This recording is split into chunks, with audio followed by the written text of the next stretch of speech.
कुरुंदवाड तालुका शिरोळ येथे किरकोळ कारणावरून एका तरुणाचा खून करण्यात आला।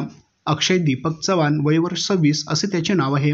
या प्रकरणी सोमवारी अवघ्या 12 तासात तीनही आरोपींना अटक करण्यात स्थानिक गुन्हे अन्वेषण शाखा कोल्हापूरने यश मिळवले आहे।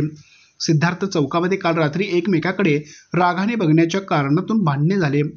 त्यातून अज्ञात हल्लेखोरांनी अक्षय चव्हाण याच्यावर धारदार शस्त्राने वार करून खून केला होता। या प्रकरणी मैताचा भाऊ दिग्विजय चव्हाण यांनी दिलेल्या फिर्यादीवरून कुरुंदवाड पोलीस ठाण्यात खुनाचा गुन्हा दाखल करण्यात आला होता। संशयित आरोपी यश काळे आणि त्याचे 2 साथीदार यांनी मैताने केलेल्या मारहाणीचा राग मनात ठेवून खून केला असल्याचे तपासात निष्पन्न झाले। पोलीस अधीक्षक योगेश कुमार गुप्ता यांच्या मार्गदर्शनाखाली पोलीस निरीक्षक रवींद्र कळमकर यांच्या नेतृत्वाखाली पथकाने शिरोली MIDC परिसरात तपास करून यश काळे, अमन दानवाडे व श्रेयश बनसरकर या तिघांना अटक केली।